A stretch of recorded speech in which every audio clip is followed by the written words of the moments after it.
Hey guys, today we have a few quick tips for how you can make some extra pocket money in World of Warcraft Battle for Azeroth.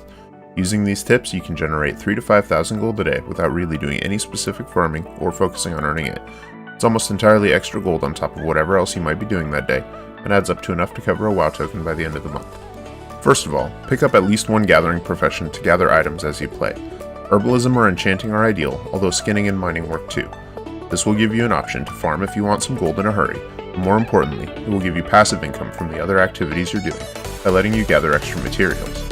Right now, herbalism is tremendously valuable, as in the process of doing a world quest, you can usually find at least 3 to 5 nodes worth between 50 and 350 gold apiece.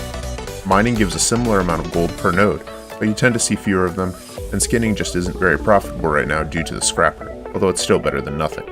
Enchanting is very valuable if you do lots of mythic pluses, battlegrounds, or raids, because instead of vendoring or scrapping gear for a few dozen gold, it can be disenchanted for crystals with 400 gold or more per piece.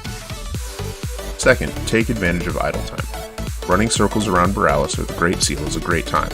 I personally like climbing buildings on my Demon Hunter, but this time can just as easily be spent fishing, gathering trade goods, or killing nearby NPCs for gold, cloth, and greens. If you're doing a world quest and the enemy you're hunting is dead, pull nearby mobs for the same reason. Each enemy you kill is worth at least a few gold on average, so it's well worth the time you otherwise would be standing there waiting. You'll often have other players nearby to help burn enemies down, making it possible to pull and kill lots of enemies in a very short time. Third, work on your alts. The last two expansions have greatly increased passive gold making from alts, and Blizzard appears to be following the same path in this expansion.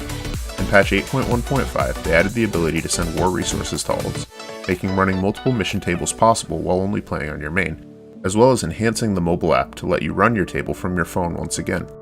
If they follow their footsteps from Legion and Warlords, we'll see enhanced gold missions and likely other passive gold making having a huge comeback in 8.2 and beyond, and having leveled alts is the key to taking advantage of that.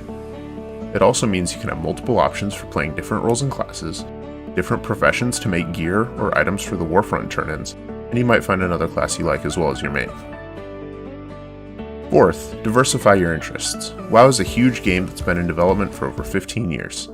One of the best parts of this game is that there's almost nothing you can do that isn't valuable in some way. Even if it may be less effective than grinding out mythic pluses or farming herbs, it's still not time wasted.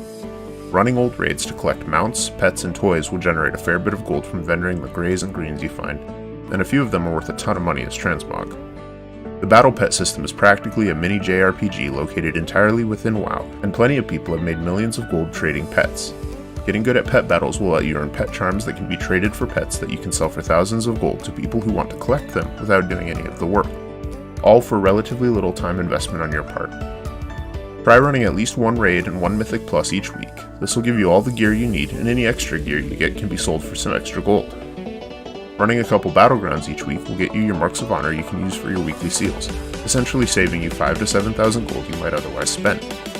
The daily emissary quests and assaults also offer lucrative gear and gold rewards, and it all adds up to a nice constant stream of gold to support the parts of the game you really love and are passionate about and want to spend your time and money on.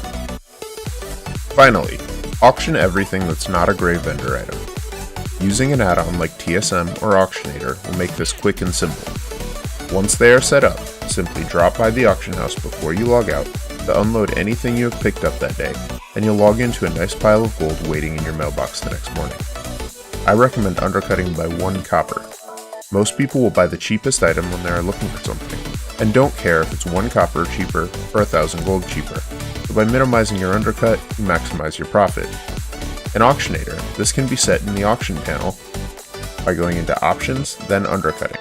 Then simply drag each item into the sell slot and click the Create Auction button. There's a lot more that can be said about using the auction house to make gold, but this will allow you to empty your bags and make a fair bit of extra gold from your daily gameplay in the process. That's all for today. Let me know in the comments section how you make your gold, and be sure to hit that like and subscribe button.